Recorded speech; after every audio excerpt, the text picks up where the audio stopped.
आज हम buffer delta network के बारे में डिस्कशन चालू करेंगे। तो सबसे पहले कुछ लेमा और थ्योरम्स मैं स्टेट करता हूं और उनके प्रूफ को समझाने की कोशिश करूंगा।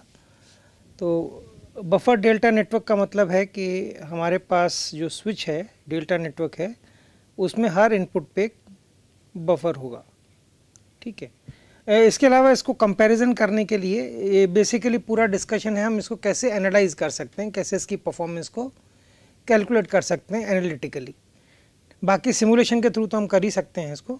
तो एक अच्छा तरीका है इसमें किस तरीके से हम एनालिटिकली भी इसको कंप्यूट कर सकते हैं। इसके अलावा एक अनबफर्ड डेल्टा नेटवर्क जिसमें बफर्स नहीं होते हैं, उसके अंदर हम थ्रूपुट कैसे कंप्यूट करते हैं वो भी देखेंगे, जिससे कि हम दोनों को बाद में कंपेयर भी कर सकें।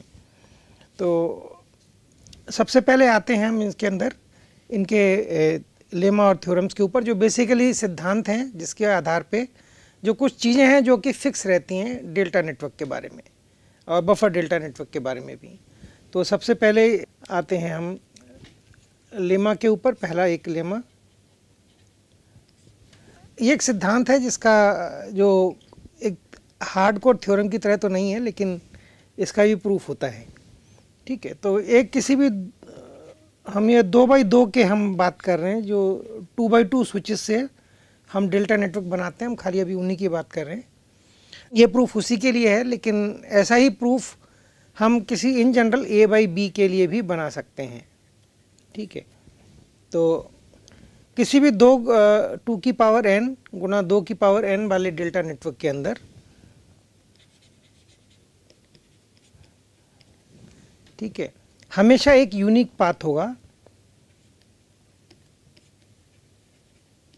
किसी भी इनपुट और किसी भी आउटपुट के बीच में। ठीक है। किसी भी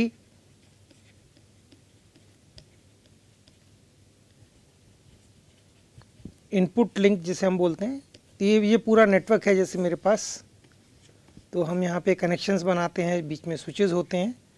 तो लास्ट में जो आउटपुट है इसको हम आउटपुट लिंक कहते हैं, और जो यहाँ पे होते हैं इनको हम इनपुट लिंक कहते हैं। ठीक है।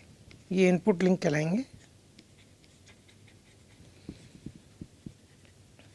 और ये आउटपुट लिंक कहलाएंगे। ठीक है। तो किसी भी ऐसे नेटवर्क में यूनिक पाथ होगा किसी भी इनपुट लिंक और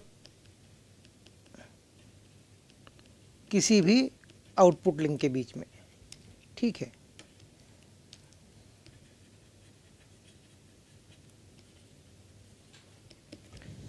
सो इसका प्रूफ बहुत आसान है कि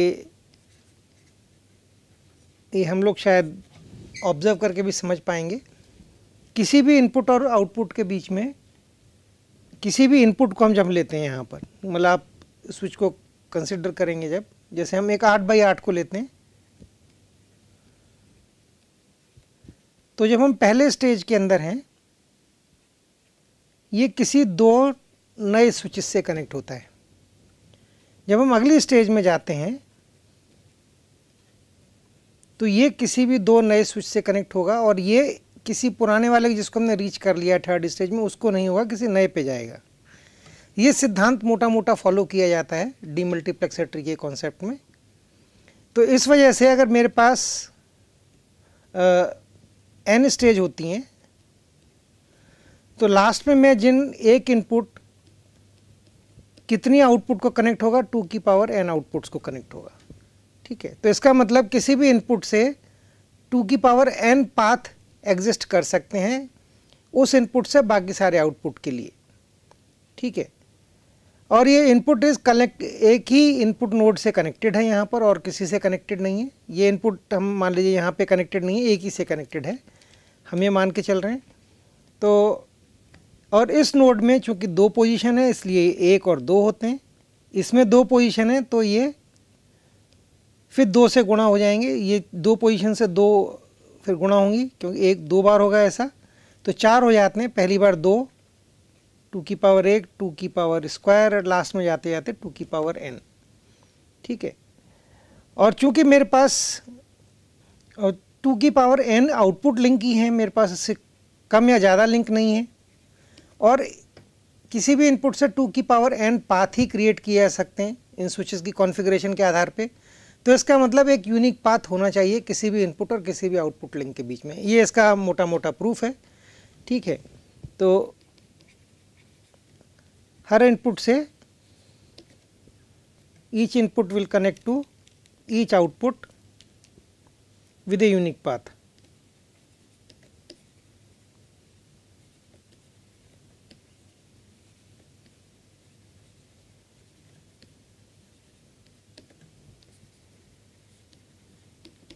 ठीक है, क्योंकि टोटल 2 की पावर n पाथ ही एग्जिस्ट करते हैं हर इनपुट से,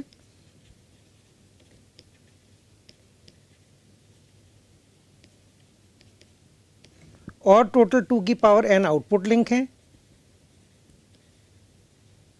वो इम्प्लाई करता है कि ये कथन सत्य है। ठीक है, सो एक छोटा सा लेमा है। इसके बाद आते हैं हम एक थ्योरम को स्टेट करते हैं। ठीक है, इसमें हम एक स्विच के अंदर एक स्विच लेते हैं और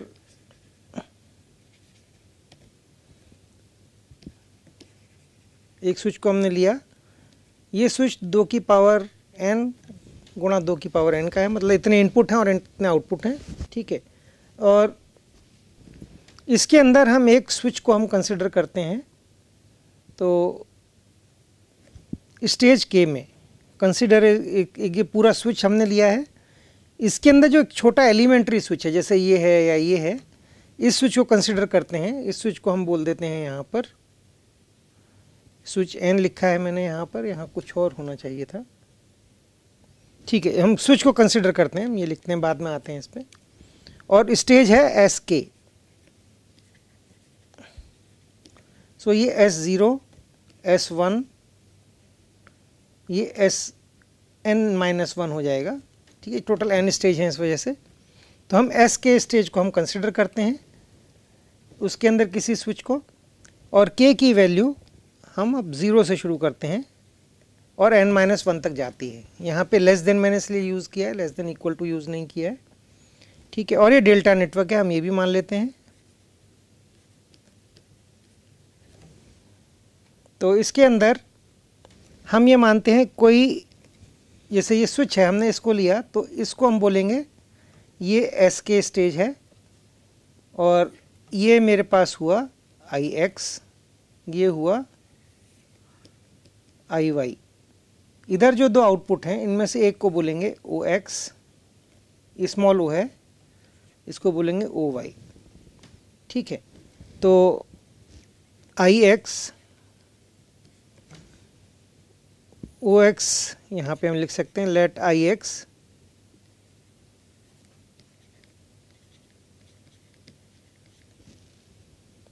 ये हमारे पास इनपुट और आउटपुट है उस स्विच के अंदर। ठीक है, उस स्विच के अंदर जो हमने कंसिडर किया है, हाँ ये, हाँ, और स्विच को हमने M लिख देते हैं, जो 2x2 स्विच है, स्विच M को हम कंसिडर कर रहे हैं। ठीक है, और इसी प्रकार ये जो स्विच है ये पीछे को किसी स्विच से कनेक्ट होगा, वो आगे 2 से कनेक्ट होगा, तो एक ग्रुप ऑफ इनपुट्स हैं जो कि इस IX के थ्रू इस स्विच को रीच करती हैं। ठीक है, उनको हम कहेंगे, कैपिटल में लिखेंगे, वो सेट है सेट ऑफ इनपुट लिंक्स। ठीक है, ये हुआ सेट ऑफ इनपुट लिंक्स जो M स्विच M को रीच करती हैं।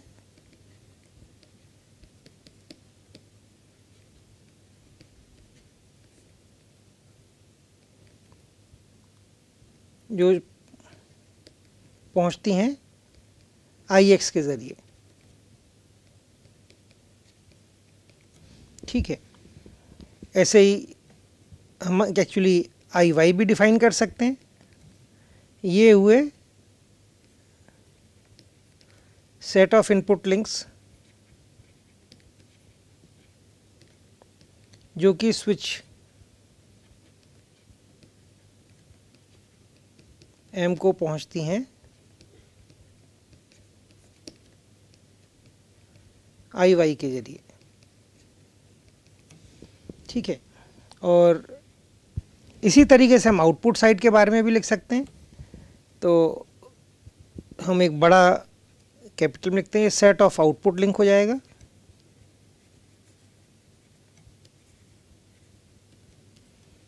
जो कि स्विच M से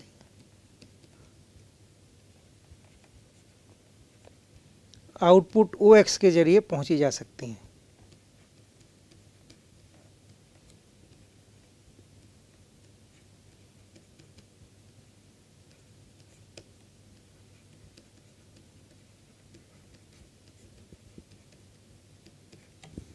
इसी प्रकार हम एक OY भी डिफाइन कर सकते हैं, जो कि OY के जरिए पहुंची जा सकती हैं।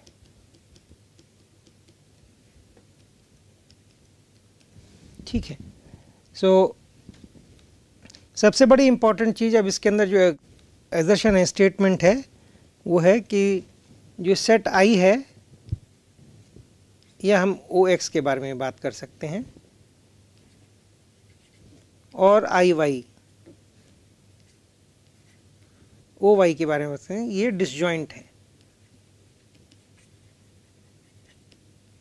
मतलब जो भी मेंबर, जो इनपुट लिंक IX का मेंबर है, कैपिटल वाले इस IX का, वो IY का मेंबर नहीं है, और जो IY का मेंबर है वो IX का मेंबर नहीं है। और कुछ ऐसे भी लिंक होंगे जो दोनों में से किसी के मेंबर नहीं हो सकते हैं। ठीक है। सो दे आर डिसजॉइंट। पहली स्टेटमेंट ये होती है।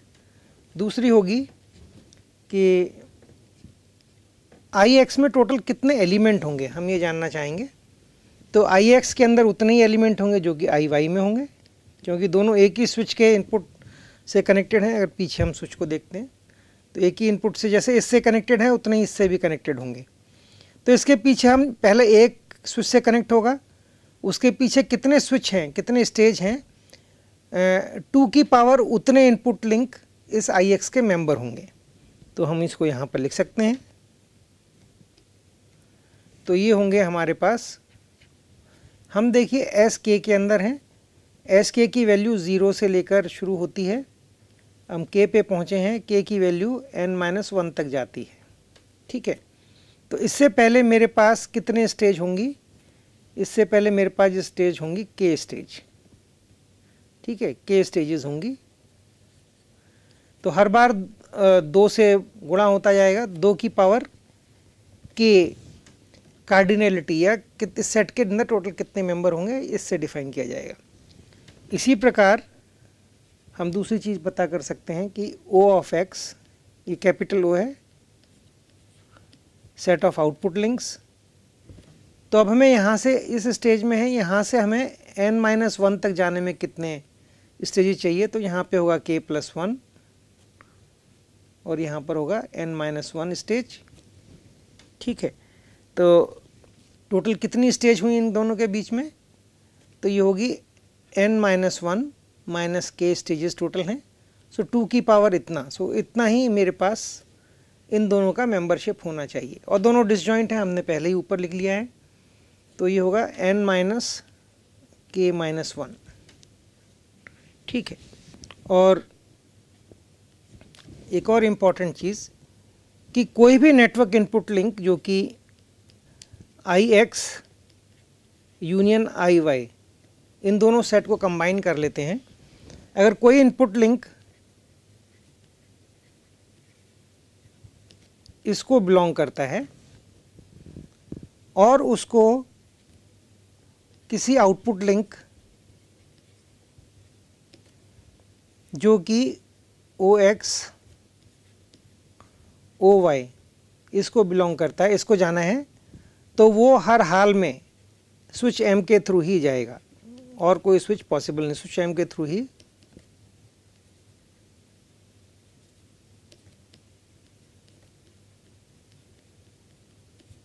जाएगा। ठीक है, ये इसका C स्टेटमेंट है।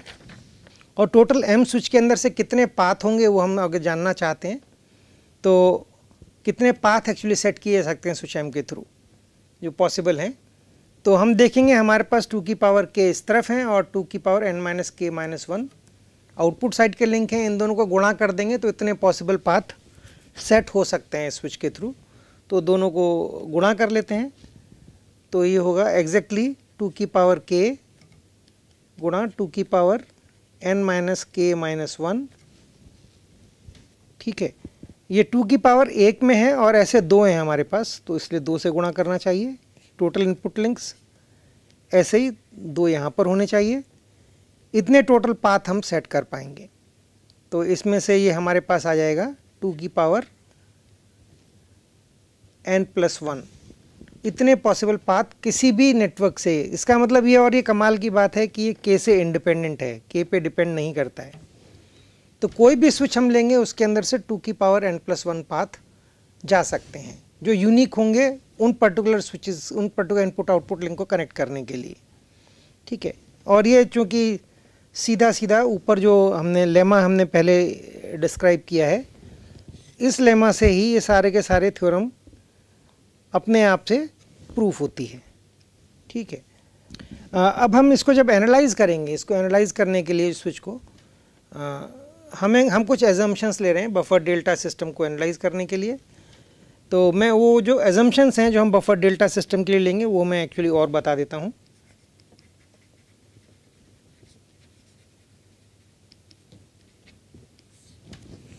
तो इसके अंदर सबसे ये एक्चुअली महत्वपूर्ण है। तो कोई भी जो पैकेट नेटवर्क में आ रहा है उसके अंदर डाटा तो होगा ही, प्लस एक लेबल होगा, टैग जिसे हम बोलते हैं। वो लेबल बताएगा कि हम जो नेटवर्क आउटपुट लिंक है हम किसको डेस्टिन्ड हैं। ये बताता है कौन से नेटवर्क आउटपुट लिंक को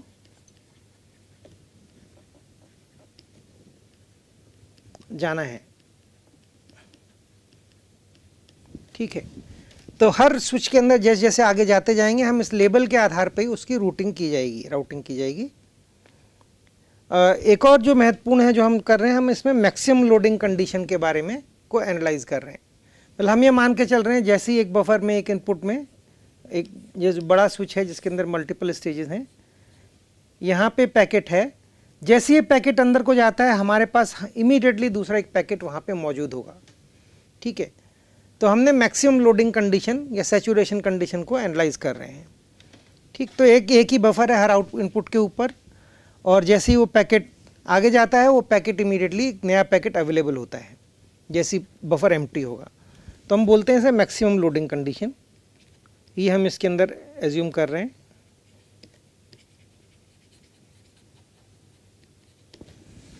ठीक है, और सारे के सारे इनपुट पैकेट, सारे पैकेट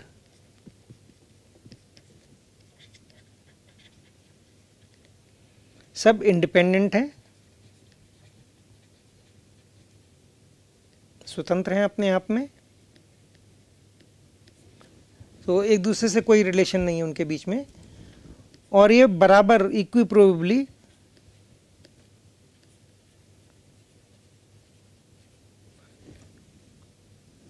हर आउटपुट लिंक के लिए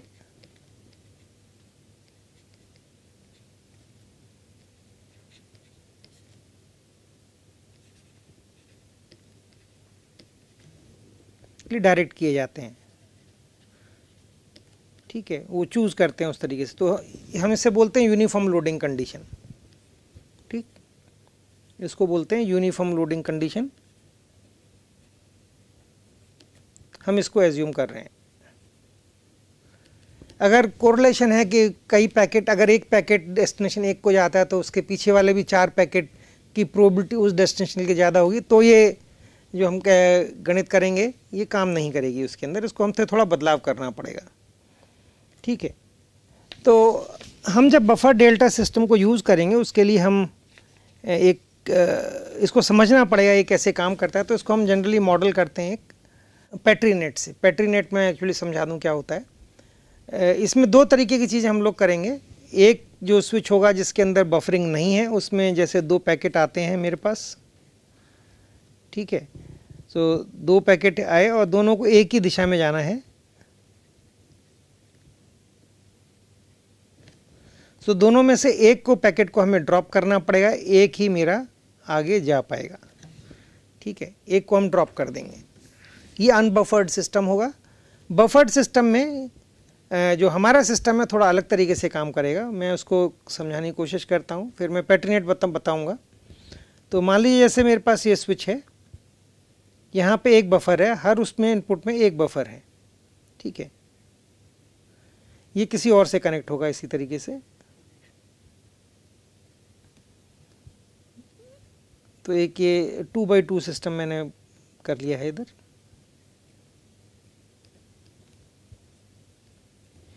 तो जब दो पैकेट हमारे पास यहाँ हैं, अब दोनों मान लीजिए एक ही दिशा में जाना चाहते हैं, तो सबसे पहले ये खाली होना चाहिए।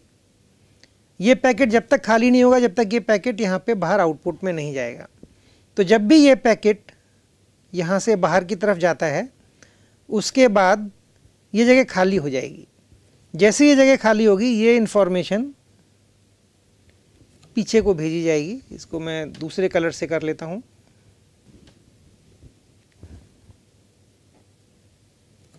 ये इन्फॉर्मेशन पीछे की तरफ को भेजी जाएगी। जैसे ये इन्फॉर्मेशन होगी तो ये दोनों डिसाइड करेंगे किसी एक को जाना है, और मान लीजिए इस पैकेट को जाना है तो ये पैकेट आगे की तरफ चला जाएगा, ये वहीं रहेगा, ठीक है। और ये पैकेट अब यहाँ पे रहेगा और ये अगली बार में आगे जाएगा। अगली बार फिर मान लीजिए इस बीच में चूँकि हमारा कंडीशन है कि पैकेट इमीडिएटली यहाँ पे पैकेट रिफ़िल हो जाएगा, क्योंकि सैचुरेशन या मैक्सिमम लोडिंग कंडीशन है। तो अगली बार जब दोनों फिर एक तरफ जाने की कोशिश करते हैं तो नीचे वाले को शायद हम भेज देंगे, तो इसको यहाँ पे होल्ड करेंगे। लेकिन हर बार जैसी पैकेट ये बफर खाली होता है, पीछे की तरफ को इन्फॉर्मेशन भेजते हैं बफर डेल्टा के अंदर, अनबफर्ड में ड्रॉप कर देते हैं। इतना खाली फ़र्क होता है। तो इस टाइप के सिस्टम को मॉडल हम कर सकते हैं पेट्रीनेट से। सो पेट्रीनेट फाइनाइट स्टेट मशीन को मॉडल करने का एक अच्छा तरीका है। इसका मुख्य चीज़ सिंपल सी बात है, इसमें हम स्टेट्स डिफाइन करते हैं। तो एक सिस्टम को कई टुकड़े कर लेते हैं, हर टुकड़े के अंदर हम उसकी स्टेट को रिप्रेजेंट करते हैं। तो उसमें टोकन होते हैं। तो टोकन अगर यहाँ पर है तो हम इस स्टेट में हैं, और उसके अंदर कई स्टेट, एक और मशीन हो सकती है, उसमें एक और अलग टोकन चल रहा होता है। अगर ये दोनों एक, इसे बोलते हैं ट्रांजिशन, स्टेट ट्रांजिशन के लिए होता है। तो जैसे इन दोनों के अंदर टोकन होगा, ये कंडीशन मैच करेगी। जितने भी इनकमिंग लाइंस हैं, सिग्नल्स हैं इस ट्रांजिशन के लिए, जैसे ही इसमें सब में टोकन होगा तभी ये ट्रांजिशन ट्रिगर होगा। इसमें हम टाइम्ड भी कर सकते हैं, इसको डिले कर सकते हैं, तो जो कि हमारे केस में होगा। तो जैसे ही इसको डिले करेंगे, इतने जैसे ही कंडीशन पूरी होती है, ये टाइमर स्टार्ट हो जाएगा। जब टाइम पूरा होगा तो इसके अंदर जितने हमारे आउटपुट स्टेट्स हैं, ये अगर फर्दर सब सिस्टम्स होंगे ये, तो ये वाला जो हमारे टोकन्स हैं ये कंज्यूम हो जाएंगे और टोकन यहाँ पहुँचा दिए जाएंगे उतने कॉपी करके। सो ट्रांजिशन अब कंप्लीट हो जाता है। ये बेसिकली मोटा मोटा पेट्रीनेट है, और इसी से हम इस 2x2 स्विच की जो हम बात कर रहे हैं, इसकी जो बात कर रहे हैं, इसको मॉडल करते हैं। तो मैं इसका मॉडल आपको समझा देता हूँ। तो इसके अंदर दो इनपुट हैं प्रीडिसेसर स्टेज से जो आती हैं। तो ये हमारे पास प्रीडिसेसर स्टेट से पैकेट आएगा, अगर बफर में होगा तो यहाँ पे हम उसको टोकन को डालेंगे, और उसके बाद ये मैं अभी जो बताऊंगा इसमें दो चीज़ें होती हैं। किसी भी पैकेट को आगे मूव करने के लिए वो एक टाइम स्लॉट में जाता है, ठीक है। तो इसमें दो डिसीजंस लेने होते हैं। एक तो लेना होता है कौन से पैकेट को हमें सेलेक्ट करना है। अगर दो एक को कंटेंट कर रहे हैं, दो पैकेट एक ही तरफ जाना चाहते हैं, किसको आगे ले जाया जाएगा उसको सेलेक्ट करते हैं। उसके लिए कुछ समय चाहिए होता है, इसको हम बोलते हैं टी सेलेक्ट। इसको इस तरीके से ही मॉडल किया गया है। दूसरे को कहते हैं हम टी पास। तो यहाँ पे पहला बिट पैकेट का ट्रांसफ़र होना स्टार्ट होगा, और यहाँ पर आखिरी पैकेट उस पैकेट का ट्रांसफ़र हो पाएगा, ठीक है। सो टोटल जो हमारा टाइम स्लॉट है ये होगा T select plus T pass का सम, ठीक है। तो यहाँ पर इसी टी पास की मैं बात कर रहा हूँ, ये टी सेलेक्ट की। यहाँ पर एक और दूसरे इनपुट के लिए होना चाहिए। ये दोनों अगर दोनों अलग अलग आउटपुट पे जाना चाहते हैं तो कोई दिक्कत नहीं है, एक पे है तो सेलेक्ट करना पड़ेगा। तो ये जो मेरे पास होगा यहाँ पे, ये टी सेलेक्ट के अंदर चलने वाले ट्रांजिशंस होंगे, ठीक है। और यहाँ पे हम एक पेट्रीनेट बनाएंगे। तो ये एक्चुअली पूरा सब टुगेदर हो रहा है, तो दोनों में इनपुट है तो हम दोनों एक साथ डिसाइड करें, लेकिन दोनों अलग अलग ट्रांजिशंस दिखाए हैं। और इसके बाद इसके बाद जैसे ही अगर तय हो जाता है कौन से पैकेट को आगे जाना है, तो उसको आउटपुट को रिक्वेस्ट करना होगा कि मेरे को आउटपुट भेजना है। तो ये 4 स्टेट इसकी यहाँ पे बनाते हैं। सो डिपेंडिंग ऑन हम कौन सा पैकेट कौन से पोर्ट पे जाएगा, उसके कॉरस्पॉन्डिंग ये ट्रिगर होंगे।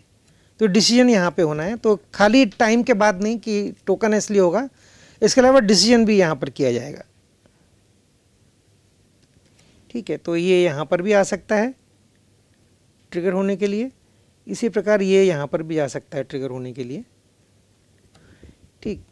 और जो ट्रिगर होगा उसके आधार पे यहाँ पे टोकन ट्रांसफ़र कर दिया जाएगा, ठीक है। ये हुआ हमारे पास आउटपुट रिक्वेस्ट फ्लैग कहते हैं इसको।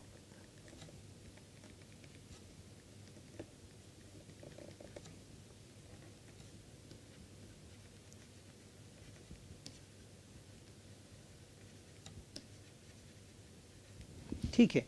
और इसके बाद हम यहाँ पे एक और चीज़ जोड़ेंगे जिसे बोलते हैं कि यहाँ पे बफर खाली है कि नहीं है, ठीक है। जो मैं बता रहा था कि बफर जैसे ही खाली होता है पीछे हम सिग्नल भेजते हैं, तो ये वही सिग्नल भेजा जाएगा। ये सिग्नल जो है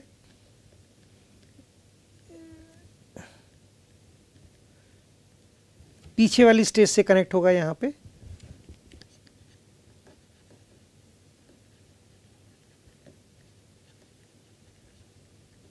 ठीक है। ऐसे ही यहाँ पर होना चाहिए।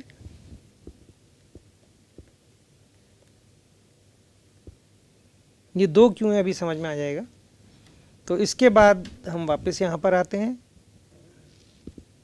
तो ये हमारे पास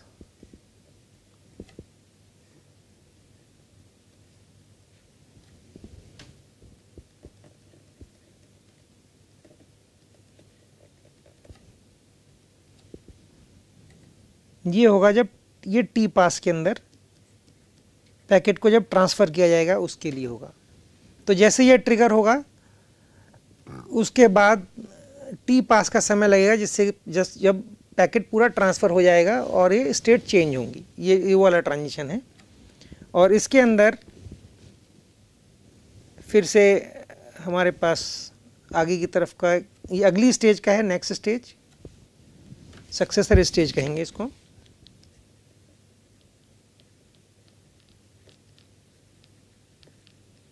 ठीक है। तो ये इसके अंदर जाएगा, लेकिन इसके लिए ज़रूरी है कि यहाँ पर ये जो यहाँ पर है इस स्टेज में वही चीज़ हम जो ये हम यहाँ बता रहे हैं ये अगली स्टेज का वही हिस्सा है, ठीक है। ये इस स्टेज का जो है वही अगली स्टेज का है। तो हम इसको यहाँ ड्रॉ करते हैं। अब आप समझ पाएंगे कि अगर ये खाली है, डिपेंडिंग ऑन कौन सा सेलेक्ट हुआ है इनमें से किसी एक के अंदर ही या तो यहाँ पर टोकन होना चाहिए या यहाँ पे टोकन होना चाहिए, दोनों जगह नहीं होगा कभी भी, ठीक है।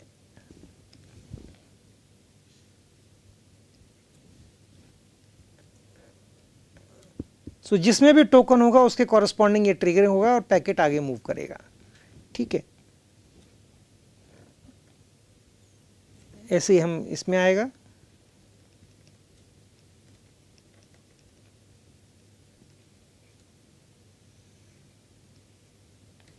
तो ये इसका पेट्रीनेट मॉडल है। इसको हाँ एरो और यहाँ लगाना चाहिए, ठीक है। सो ये हुआ पेट्रीनेट मॉडल 2x2 स्विच का। तो जो कि हमें बताता है सिस्टम किस तरीके से काम करेगा, ठीक है। और इसको हम बोलेंगे सक्सेसर बफर एम्प्टी फ्लैग।